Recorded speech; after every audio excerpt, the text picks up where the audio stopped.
Good afternoon, everybody. Thank you for joining us for another episode of the Stay Healthy at Home webinar series. So I see everybody's filing in right now. We've got our attendees getting set up. I'm just going to give everyone another couple seconds to get sorted before we begin our introductions and get into the slides. All right, excellent. So my name is Ashley Ritchie, and I'm the director of the New Jersey Self-Advocacy Project. And I thank you again for joining us today for another episode of the Stay Healthy at Home webinar series. Today, we are delighted to welcome our guest speaker, Melanie Whetzel with JAN, the Job Accommodation Network. Melanie is a lead consultant at JAN who joined the Cognitive Neurological Team in February of 2008. She has a 14-year history of teaching and advocating for students with disabilities in the public school system. Melanie holds a Master of Arts degree in Special Education, a Bachelor of Arts degree in English, most recently completed a graduate certification in career planning and placement for youth in transition, and became a certified brain injury specialist in 2015. Melanie specializes in the areas of brain injury, learning and intellectual disabilities, autism, ADHD, and mental health impairments. Thank you for joining us today, Melanie. All right, thank you so much for having me. Glad to be here. Glad to share all our wonderful information. And excuse me, I've got a little bit of a rough voice here today. So I wanted to get started here with just a little bit of information about JAN, for those of you who may not be familiar with JAN and what we do and who we are. Formerly called the Job Accommodation Network. Everybody calls us JAN, much easier. We get emails sometimes addressed to JAN, J-A-N, like, you know, it's a certain person. But so we were established in 1983 as a free national service. We're located on the campus of West Virginia University. We specialize in job accommodations and employment provisions of the ADA. We assist with the interactive process that can be at any point. People call from the very beginning, not knowing what to do, how to start it, how to talk to somebody, or it can be at any step within that process. A call I had from an employer way back, it always sticks with me. She said, I think I have just enough knowledge to be dangerous. Can you help me? And I said, of course, you know, like we can talk through that. We give targeted technical assistance. We provide comprehensive resources, and we maintain confidentiality. And that's a really important part, because people can call knowing that that information stays confidential. Nobody gets that information, and it gives them more freedom to discuss their options. A lot of individuals we talk to are worried that that information is going to get back to their employer. There's no way that gets back to their employer. And so they can really talk openly, and we can really help them. We communicate via telephone, chat, text, TTY, relay, email, Skype, and other social networks. Right now, we're not doing as much by phone as when we were in the office, of course. You can call and leave a message, and someone will get back with you, but we're not doing phone calls as much. We're trying to do more chats, and the chat has just taken off. It's an online chat, and it's live. You can chat in and get your questions answered by a consultant at that time. And we have an email, a JAN on demand email is really nice. It has a lot of questions that you can answer. You can send an email and just write a paragraph, or you can go through the JAN on demand that gives us a lot more specific information. The more specific information we have, the better we can answer your questions. I got an email once years ago, said, I'm having trouble at work, can you help me? Yes, I'm sure I can, but I need a little bit more information. So, you know, as detailed as somebody can be, it helps us. We offer live and archive training like we're doing today. We want to work as a partner in making model employers. So here we have a picture of our website. Just wanted to go over that real quick. If you've not been on our website, it's huge. There's all kind of wonderful information on there. I've been at JAN for 12 years. The website has been updated, but I can still kind of get lost and forget where something is because there's just so much on there. That first tab up at the top, the A to Z, is probably the most useful. That has information by disability, by limitation, by topic. So if you want to go in and find all the information we have on service animals, you can do that. If you want to find out all the information we have on intellectual disabilities, you can do that. Then there's the ADA library, which has way more information than you probably ever want on the ADA. Accommodations search, that's where you can go in and type in a term such as service animal and find all the information that we have on service animals. And then our publications, we have over 200 disability related publications. Training, that's where you can find our archive webcasts, things like that. And then resources, we have a lot of resources that we give out to people, but you can go in there and find those resources yourself. Okay. And these are our teams. We work in teams. So when you do contact Jan, if it were a phone call, you would speak to a program assistant. So if you do a chat or the phone messages or the emails, they go to a program assistant who will then look at that and figure out which team to send that to. And then we have specialties within our teams. And so we have the motor team, and the motor team works with disabilities such as back, neck, shoulder, leg impairments, other mobility issues, arthritis, heart conditions, multiple sclerosis. The sensory team works with individuals with hearing, vision, and speech impairments, as well as allergies, asthma, and other respiratory impairments. The cognitive neurological team, that's my team, and we have a huge gamut of disabilities and medical conditions that we handle all mental health impairments. That's such as depression, bipolar disorder, anxiety, panic, as well as learning disabilities, intellectual impairments, traumatic brain injuries, ADHD, autism, sleep disorders. I had one this morning that was dementia. So anything that's cognitive or neurological will come to us. And then we have an entrepreneurship team that assists callers who need information and resources on small businesses and self-employment options. So we're going to talk here about reasonable accommodations, just kind of the definitions, everybody's on the same page. And accommodations are modifications or changes that are made to a job application process, to the work environment, or to the manner in which a position is normally performed that enable a qualified individual with a disability to perform the essential functions of the position, or that enable an employee with a disability to enjoy equal benefits and privileges of employment as are enjoyed by other similarly situated employees without disabilities. Okay, so let's talk a little bit about disclosure. That is probably one of the biggest questions that we get on our team. I think because a lot of the disabilities are unseen, an employer doesn't always know that somebody has a mental health impairment, a learning disability, intellectual disability, brain injury. And so they're not always expecting somebody to ask for an accommodation. And so a lot of people aren't sure how to do that. Generally speaking, you don't have to disclose a disability until you need an accommodation, and that can be at any point in the process. It can be during an application process when you need extra time for a test. It could be during an interview process when you need to make sure that the upper floors of an old building are wheelchair accessible, or it could be your first day on the job or 6 weeks on the job. We talk to people who've been in jobs for a long time and haven't needed an accommodation until something about the job changed, or something about their disability changed, or something, life altering like COVID, and needed certain accommodations at that time. And disabilities disclosure is always a personal decision. We always tell people that we can talk to you, we can tell you the pluses and minuses, positive and negatives, but we cannot tell you exactly what to do. That's a decision that each person has to make, what's best for them.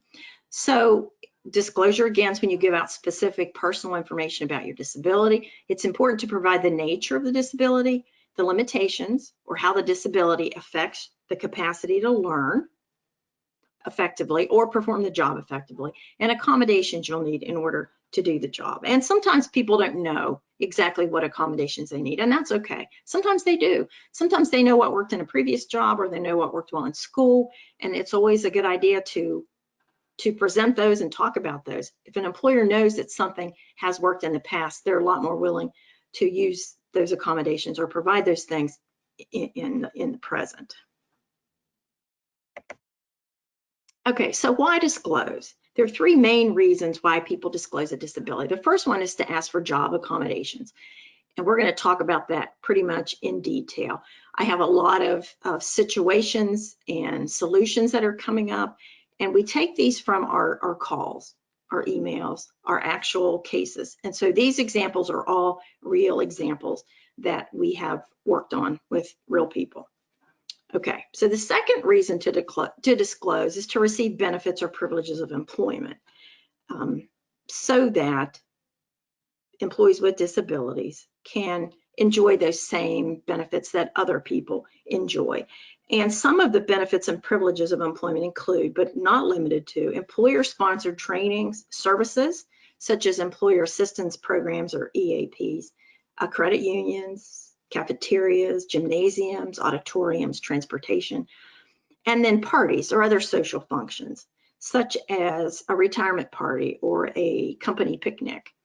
And if an employee with a disability needs accommodation in order to gain access to and have an equal opportunity to participate in the benefits and privileges, then the employer must provide that accommodation unless it can show an undue hardship. And undue hardship in simple terms means that the accommodation would be too expensive, it would be too disruptive, or it would change the nature of the business. And that's generally a high bar to meet. So, let's see, let me give you an example there of a benefit or privilege of employment. A school district arranges for one of its employees to provide CPR training. This 3-hour program is optional. An employee with an intellectual disability wishes to take the training and requests a coach to assist him. The employer must provide the coach unless it causes a hardship, because the CPR training is a benefit that the school district offers to all employees, even though it's optional. And then the third reason to disclose a disability is to explain an unusual circumstance. And that probably comes up more often than you might think. So we're going to look here at some examples of unusual circumstances. So Lovey has a fear of dogs, which she didn't have to disclose to her employer until a new employee with a service animal started working in the next station over from her. Arlo has multiple sclerosis and may slur his words when his symptoms are exacerbated. He wants his employer to know that the slurring of words is due to fatigue caused by the MS, not that he'd been drinking, as a customer had suggested. And then Dixon has difficulty regulating body temperature, which is usually not a problem until the air conditioning goes out in a warehouse where he works during the month of August. Okay, so how do you disclose? The individual must let the employer know that an adjustment or a change at work is needed for a reason related to a medical condition. To request an accommodation, the individual can use plain English. They don't have to mention the ADA, nor do they need to use the phrase reasonable accommodation. Now, disclosing can be as simple as saying to your employer, hey, I'm having trouble getting to work on time because of some medication I take to help me sleep. I'd like to talk to you about that. Who do you disclose to? Under the ADA, an individual may disclose a disability and ask for an accommodation, either verbally or in writing. Now at Jan, we recommend that people do so in writing, and that way they have documentation of when they ask for it, what they ask for, and all that exactly. Again, under the ADA, it's not required. You can start out with a verbal conversation. Sometimes it just comes up. A supervisor talks to a person and mentions something, hey, I see you're having trouble doing that. And excuse me, the person says, yeah, it's because I have, this disability that's causing me a little bit of trouble. There's nothing wrong with that. And then we would say in that kind of case, when you've already done it verbally, just follow that up in writing so that you have that documentation.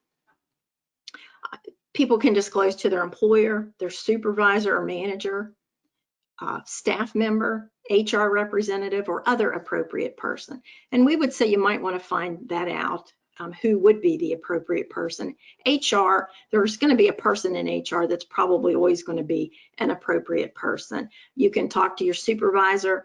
Frontline supervisors should always be trained that if they don't handle the accommodation request, they know what to tell somebody. Here's what you do. I'll push this up the line to whoever needs it, or you're going to need to do this. Here's who you talk to. A lot of people don't want to tell their supervisor or their manager because they don't want them knowing what their medical condition or their disability is.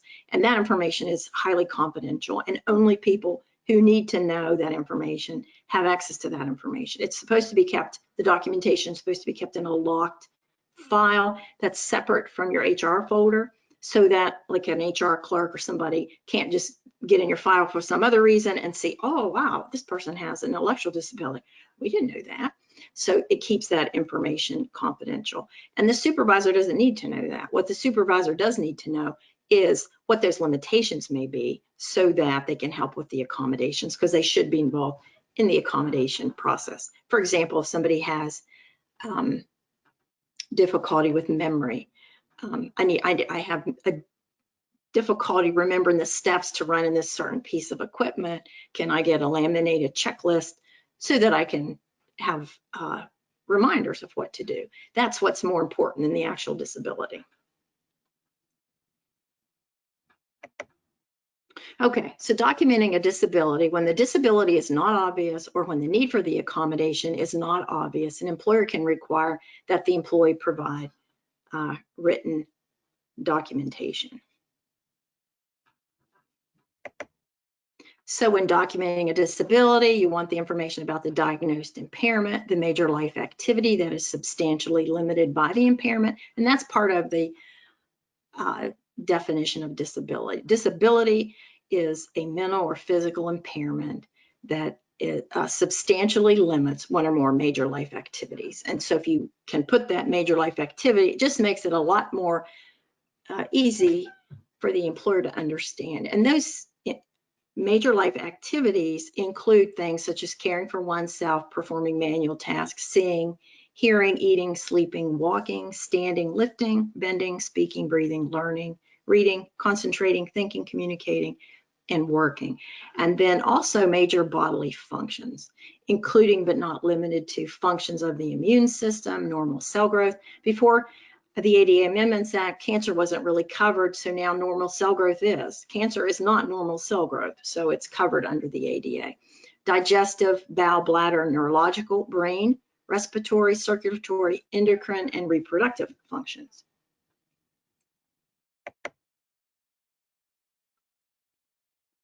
Okay, so the EEOC says that the employer can have the expectation that they would get the medical documentation from the appropriate medical professional. Well, who would that be? Well, it depends on what that disability is. It could be medical doctors, it could be psychiatrists and psychologists if there are mental health impairments involved, it could be the nurse, could be physical or occupational therapists if there are physical motor issues, speech therapists, vocational rehabilitation professionals, licensed mental health professionals.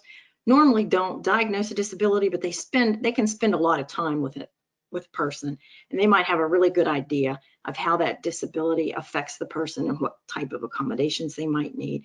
And then educational professionals who have done work and done testing, maybe in alongside with a psychologist to help diagnose impairments such as learning disabilities, intellectual disabilities, and autism. Okay, so you don't have to disclose up front. A lot of people want to disclose up front. They feel like, hey, I want to be honest and open from the get-go. And if an employer is not willing to work with me when I'm just disclosing that information, they're not going to want to work with me if I have problems later. So if that's a good way to find out if they're going to be cooperative with me or not, if they want somebody with a disability working for them. Other people feel, I don't want to disclose until later on down the road, and there's nothing that is covert in doing that. It's not that you're not being open and honest, it's just you're not required to disclose a disability. And sometimes people don't because they don't know what they'll need. I'm starting a new job, I've never done this job before, I have no idea if I need an accommodation or not. So I'm not going to tell the employer during any stage of the process that I might need an accommodation. Another reason is it's not required under the ADA. If you don't need an accommodation during the application or interview stage. Now, we will say this, I had a case just a couple weeks ago where the job required travel And the person, it was a full-time job, and she said, I'm going to accept the job, but do I need to talk to them about my accommodations or wait till I start? And I gave her the pluses and minuses, because, you know, if the job requires travel and you can't, that's something the employer really needs to know, because maybe an accommodation can be made for that and maybe not. And if you can't work full-time, the employer needs to know that as well, because if you can't do the essential functions of the position, which may include the travel, then you're not really qualified for that job. So it might be something you want to talk about, because that could be really difficult for an employer to go through that process and then find on the day the person starts that they can't really do the job at all. Sometimes people have disclosed and had a really bad experience and said, I'm never doing that again. I'm not going to disclose that disability until I absolutely have to. And a lot of times people are just uninformed about their rights under the ADA. I had one this morning. I had no idea that I even had rights under the ADA. My employer could have been helping me, you know, do X, Y, and Z. Is that correct? So a lot of times people just aren't informed about the ADA. They've had a disability. Nobody really explained to them, like when they left high school, maybe, that those accommodations that they had, like their IEP, something like that, could be used later on, and they could get accommodations for the workplace. So. And here is the 411 on disability disclosure. This is a workbook for youth with disabilities, and I really like this. It's designed for youth and the adults working with them also to learn about disability disclosure. And it helps people make informed decisions about whether or not to disclose their disability, and then understand how that decision may impact their education, employment, and social lives. And it's based on the fact that disclosure is very personal, and it can help people think about and practice disclosing their disability. It doesn't tell you, the book doesn't tell you what to do. Like I said, it just gives you pluses and minuses. It goes through some vocabulary. I think it can be really helpful for somebody who's struggling with, what do I do that? Do I not do that? When do I do that? How do I do that? And it can help people make decisions about whether they want to disclose that information and how it can affect, again, in their social life, their education, and their employment. Okay, performance and conduct. We get a lot of questions about this as well. Under the ADA, an employer is not required to lower a performance or a conduct standard that's applied uniformly to employees with and without disabilities. And so a lot of people think, okay, because I have a disability, I don't have to work at the full production. They can lower that for me. And the ADA says, actually, no, they don't have to do that. The employer can. They can go above and beyond the ADA. They can do whatever they like. They can do it temporarily. They can do it at the beginning and then work somebody up to meeting that standard, but they can't have that expectation. But the point of the ADA is to provide accommodations for someone so that they can meet that standard, rather than get rid of that standard or drop some of those essential functions. There's no timing for someone to disclose a disability, like we talked about before, but if there are performance or conduct issues, we would recommend that the employee go ahead and disclose before those problems, before they arise is a good idea, but before they become too serious, because the ADA does not require employers to let me say, excuse the behavior that occurred before they knew there was a disability, or any kind of warning, written warning, anything like that. And sometimes employees are terminated, and as they're being terminated, they say, wait a minute, you can't do that, I have a disability. Well, no, the employer can do that. If they follow their progressive discipline plan, they can do that. And if the employer comes to the employee, here's what we would say. If the employer comes to the employee and says, hey, we notice you're not being able to get those reports out on time, that's the perfect time for the employee to say, if that's a disability related, yeah, I know I'm having trouble getting organized enough to get those out on time. I think I need some help. I have an intellectual disability and it just gets in the way here when I'm doing these certain tasks. That's a really good time to disclose a disability, because the employer's coming at the person with some issues, and it's really good for the employee to know that there are some issues, because sometimes they don't know. Sometimes employees think, hey, I'm doing great, and they don't realize that there are parts of their job that they're not doing completely, or there are parts of their job that they're not doing at all. And so it's really good for the employer to come and tell that to the employee. Then the employee can connect that, oh man, yeah, I am having difficulty, and it is because of my disability. And then disclosing that, working out the accommodations can be beneficial for both parties, because it's, you know, if somebody can bring their productivity up, it's going to be good for them. It's going to be good for their employer as well. And employees shouldn't assume that an employer knows that an accommodation is needed to address an issue merely because the employee knows that the employer knows that the employee has a disability. And nor does an employer's knowledge of the employee's disability require the employer to ask if the performance or misbehavior is disability related. Now, those are general statements. Let me say this. And I go back to all these examples. This is a guy who was hired, and when he was hired, he said, I have ADHD, I don't need a thing in the world.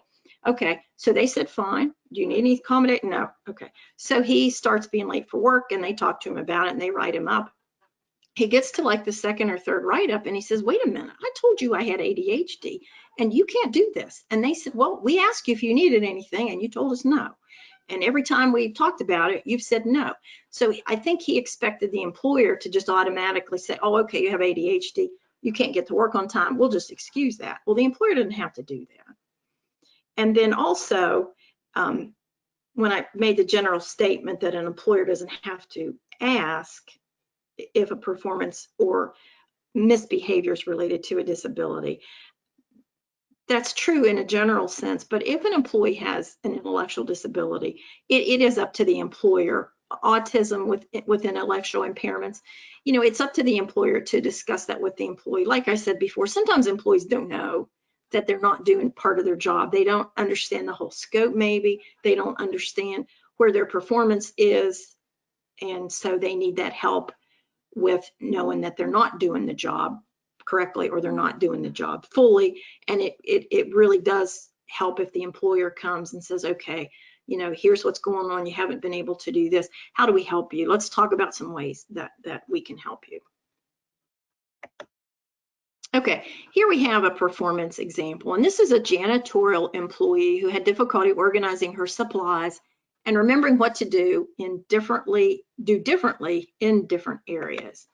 And so the employer color-coded the rooms and the list of needed supplies for each of the different areas. The employee was also provided a color-coded flip chart for the varied tasks. Actually hooked to a little ring.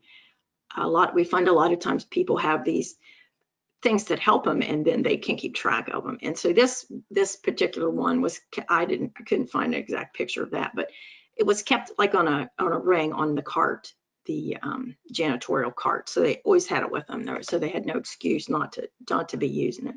Here's an example of conduct. Susan is written up after several verbal warnings for inappropriate conduct. She's placed on a 30-day plan of improvement and warned that if the behavior doesn't stop within that stated time period of 30 days, she will be let go. She discloses her disability and asks for accommodations to assist her in responding more appropriately to coworkers. And that's a really good example of when to disclose. You're in trouble. Somebody's come to you and said, hey, there's a problem here. And that's really the best time probably to disclose. Or if she could have done that ahead of time, maybe that problem would not have come up. But anyway, the employer, so the solution is here. The employer puts the plan of improvement on hold until they receive medical documentation and can put accommodations in place, but does not rescind the discipline that occurred before the disability was known. Once the accommodations are put into place, the employer starts the performance improvement plan. That's how it should be. You shouldn't be held responsible for performance when you've disclosed, hey, I'm having trouble with that issue in that performance that is disability related. Okay, and here we're just going to look at different types of accommodations that might be helpful to individuals with disabilities. And first we have purchasing or modifying equipment or products. And the purchase of equipment or modifications to existing equipment can be effective accommodations for people with many types of disabilities. There are lots of different devices that make it possible for people to overcome the barriers in their workplace and perform the functions of their job. And they can be very simple. It can be an elastic band that can enable a person with cerebral palsy to hold a pen and write. And it can also be high tech, such as equipment that's operated with eye or head movements by people who are unable to use their hands. So there are different ways to modify equipment, and just lots of different products. And we have a huge database of products. So if you have questions about products, you can give us a call. You can find those on our website as well. So let's just talk briefly here about the pictures on the screen. There is a task light, and that task light can be used in place of or in addition to overhead lighting. Sometimes the overhead lighting causes people with headaches or light sensitivity, autism sometimes too. It just really bothers them. And so to have that overhead light off and to be able to use a task lamp can be very helpful. Next there you see a watch that can be programmed to use alarms as reminders. And some of those watches can be programmed on a spreadsheet up to, I'm trying to think, 20, that one watch I'm thinking it's up to 27, it may be more than that now, where you can program things in and then it'll come up on the face of the watch and say, you know, go for your break. Then 20 minutes later, come back from your break.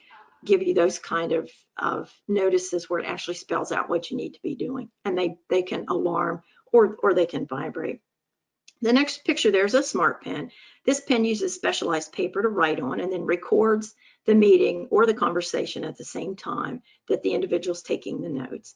Down in the next row there, we have a pocket voice recorder that can be used very easily to record verbal instructions or directions in order to listen to them multiple times if needed. Next, there's a wireless headset. This can be a neck and upper back saver when a large portion of someone's time is spent talking on the phone. And then the last item there is an iPad, which you can see can be used with various apps that can help on the job. So here we have some examples. Here's a mail clerk who had difficulty remembering to go for his second mail collection run when he was involved in other tasks. So the mail clerk was provided with a watch that had a timer set for when he needed to start his run. The watch vibrated to alert him that it was time to go. Here we have an activities aide in an extended living facility who had difficulty writing documentation in the daily log for the groups that she assisted. So the aide was provided with speech-to-text software that allowed her to dictate her notes, print them out, and then place them in the binder. So making the worksite accessible. Employers are required to modify the worksite to meet the needs of an employee with a disability that needs an accommodation. Although the requirement for accessibility in employment is triggered by the needs of a particular individual, employers should consider initiating changes that will provide general accessibility for everyone. Parking may be included in making the worksite accessible. We have examples of possible accommodations here on this slide. Of course, the first one is there's a parking sign. The next one is a doorway or a threshold ramp, and that can ease access to rooms, especially if thresholds are raised and if they're uneven.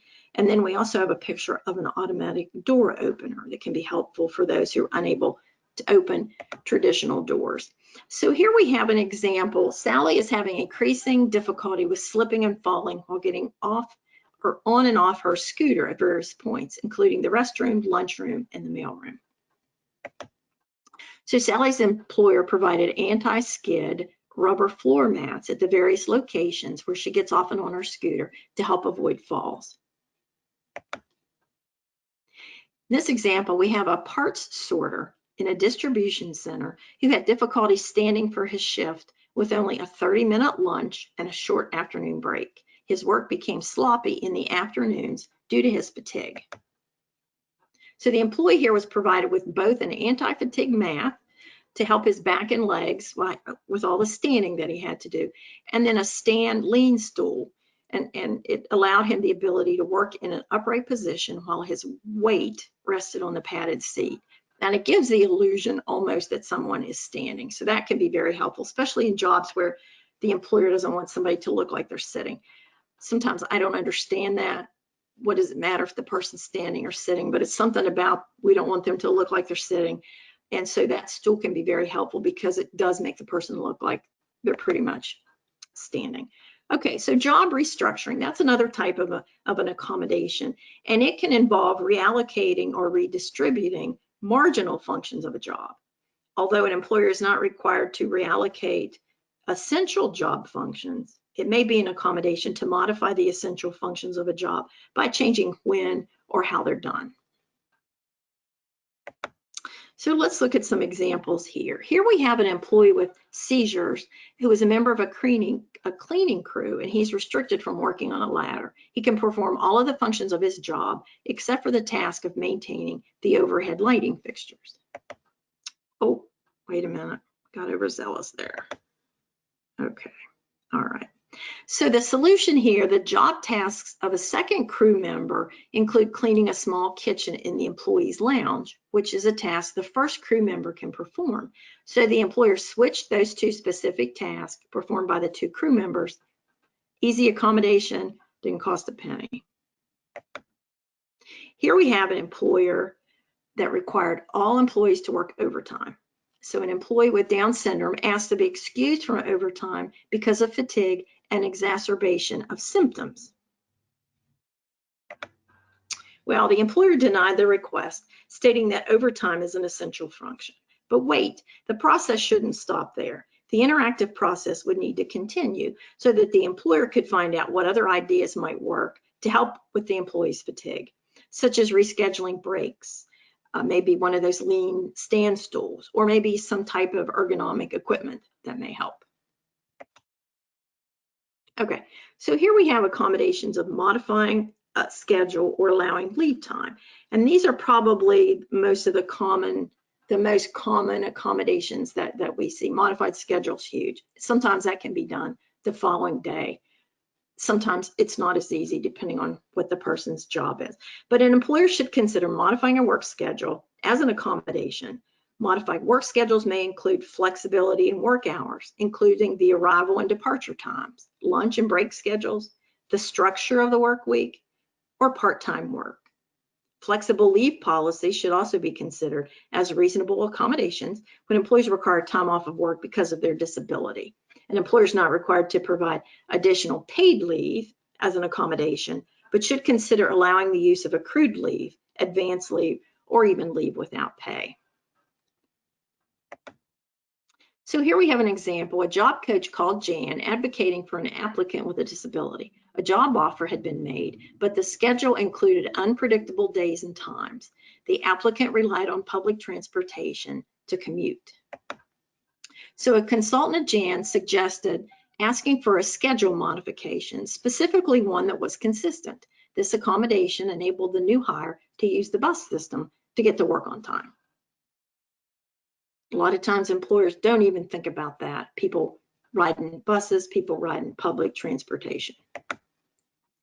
So in this example, we have a stock clerk who takes public transportation and is having difficulty finding her way to the bus stop and back home since moving to a new neighborhood.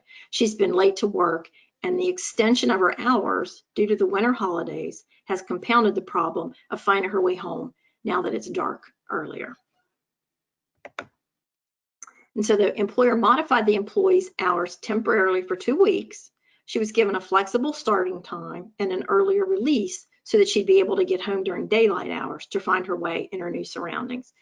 And they said they'd talk about after that 2 weeks was up and see if she needed more time or if that had given her enough time to find her way. Okay, so modifying policies.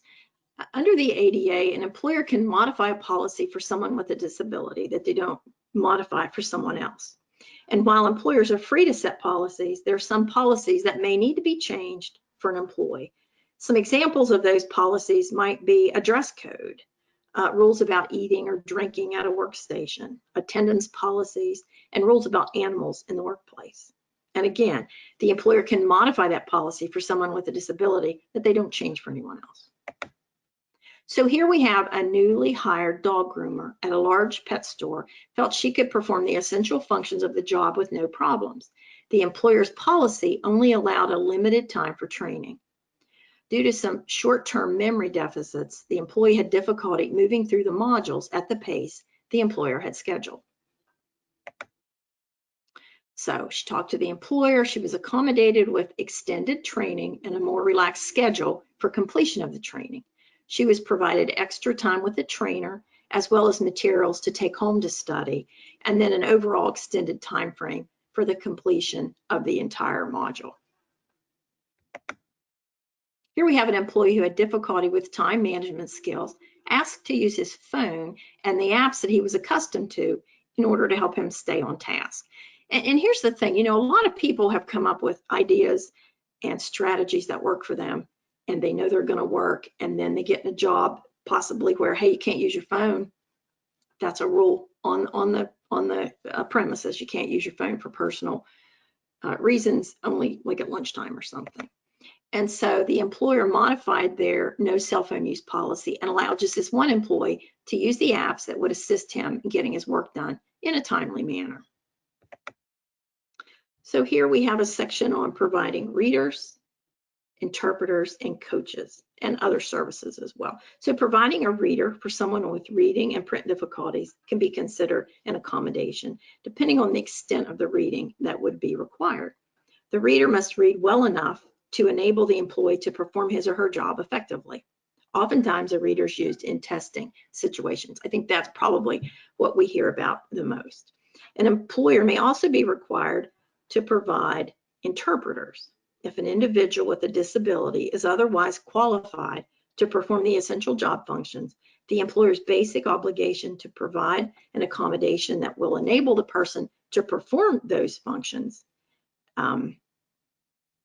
So providing an interpreter on an as-needed basis may be a reasonable accommodation for a person who's deaf in some employment situations if this does not pose an undue hardship. And then job coaches, and I know you all know all about job coaches, to assist in the training of an employee can be another service an employer might need to provide to an employee as an accommodation. So let's look here at our next examples. Okay, here we have a job applicant for a dog warden position in city government had difficulty reading and could not pass a required written test. The employer provided a reader for the testing as an accommodation. Here we have an example. A new employee who had passed the probationary period with flying colors was now experiencing the gradual withdrawal of the job coach who'd been instrumental in the employee's success. The supervisor was seeing a few issues resurface. So the employer recruited a co-worker who had formed a positive relationship with a new employee to function as a natural support to the employee after the job coach was gone, providing the same type of support. Reassignment. We get lots and lots of requests for people wanting to talk about a reassignment, wanting to look at reassignment as an accommodation. And this is generally looked at as an accommodation of last resort, meaning that it should be considered only when an accommodation is not possible in the employee's present job, or when an accommodation in the employee's present job would cause an undue hardship. And so reassignment may also be considered reasonable if both the employer and the employer agree that this is more appropriate than accommodations in the present job.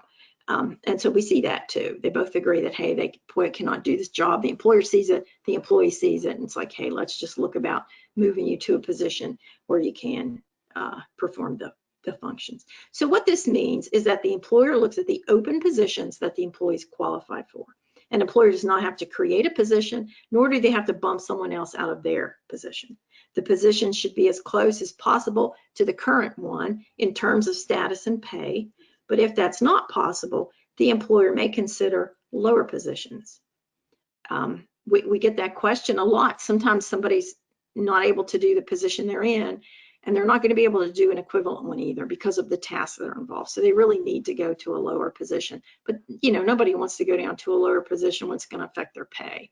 And the employer doesn't have to pay an employee at that higher rate if they reassign them to another position. So let's look here. We've got some good examples of reassignment. Here in this example, a cashier encountered extreme difficulty counting back change accurately after the automatic change counter was removed from her register. Don't know why that happened. When no effective accommodation could be provided, the employee was reassigned to a deli position where she would not have to handle money. In this example, an employee who delivered meals locally asked for a change in position when the kitchen where the meals were prepared was being remodeled. The temporary kitchen was located in the city where he was unable to drive. So he'd have to drive to the city, get the food, bring it back to the area there. And so the driver was accommodated with a reassignment to a painting and light construction crew that was helping with the renovations at the kitchen. Since he would only be required to drive to the center where the kitchen was located, he was able to continue working with no problems. And that's like an ideal situation right there, because they were able to do that, keep him working, no problem. Okay, we also have,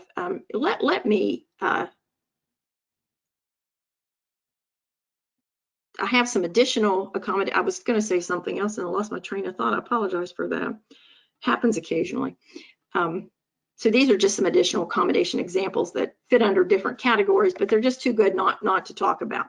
So here in this example, a janitorial employee is unable to write well and accurately document the work she completed because the form the employer required her to use necessitated writing out the task she completed. Her documentation made it appear as if she did nothing during her shift. So the employer accommodated this employee by making a change to the form she used so that she had the same opportunity as others to document the work she completed. Her form included pictures of the tasks that were required of her, and then she checked off each one as it was completed. Very simple accommodation. Here we have a production worker who had difficulty grasping a plastic bottle to accurately apply the adhesive label. So here, Jan suggested making a wooden jig which secured the bottle, allowing the employee to use both hands when applying the label. Easy fix. A maintenance worker had difficulty reading commonly called phone numbers from the chart when dialing and then dialing the numbers correctly. So the employee was provided with a large button phone that allowed for photos to be inserted in place of the numbers. The phone numbers were programmed in, so the employee only had to press the button with the photo of the person he was calling for the call to go through. In this example, we have a physical laborer who had major depression and experienced extreme fatigue during the afternoon, which affected her performance. The employee was accommodated with flexible breaks and ergonomic tools.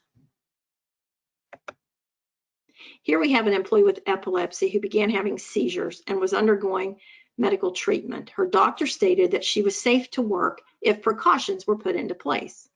We get a lot of calls about epilepsy. I think that's probably one of the most scary things in the workplace, especially not only if somebody says, hey, I have epilepsy, but particularly if someone has had a seizure in the workplace. So the employee and her doctor compiled a plan of action so the staff members and a few close coworkers would know exactly what to do if she were to have another seizure at work. We have that action plan on our website. And we have one in our epilepsy publication. It's great. It's just a plan of what to do. Here's some things to look for. I was a school teacher.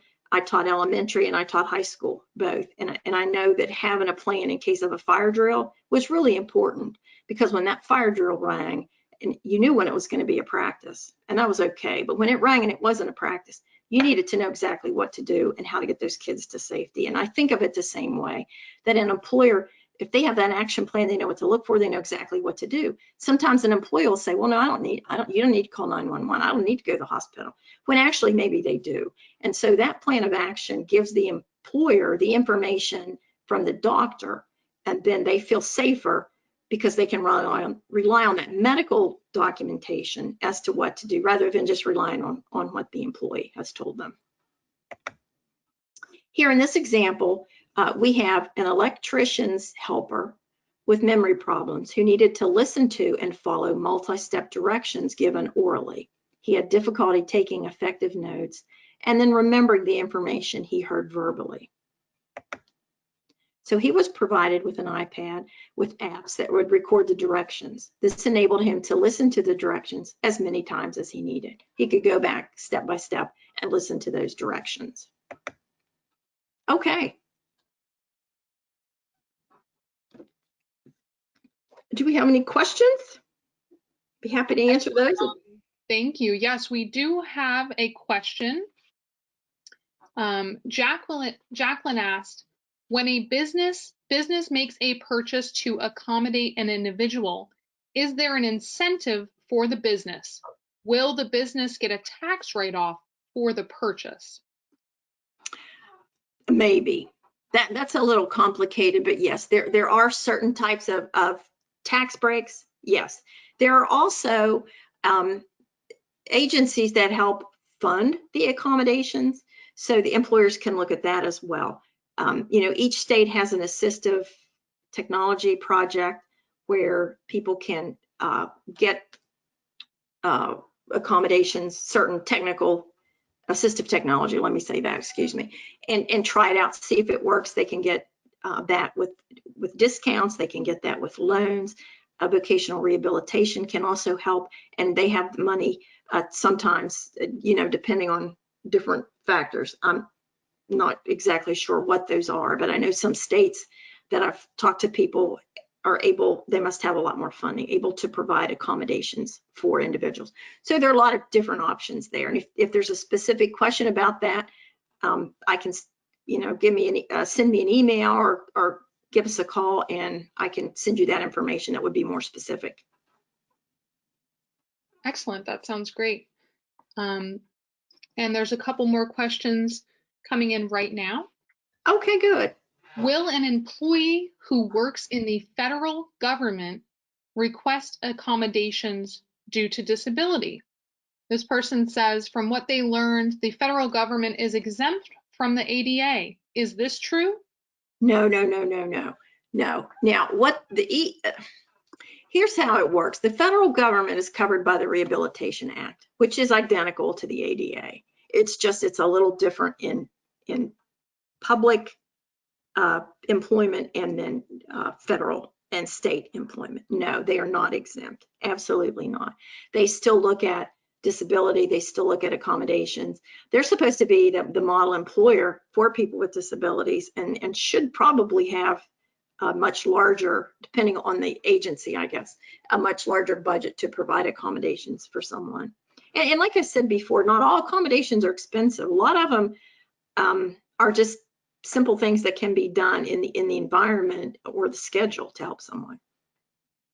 Excellent. Thank you so much for clarifying that. That is an important point to make clear. We have two other questions, Melanie. Jennifer asks, if, for example, a person has an intellectual disability and has difficulty expressing their accommodations or limitations, can a parent speak with the employer to assist in the disclosure of a disability? Absolutely, and I would recommend that, absolutely.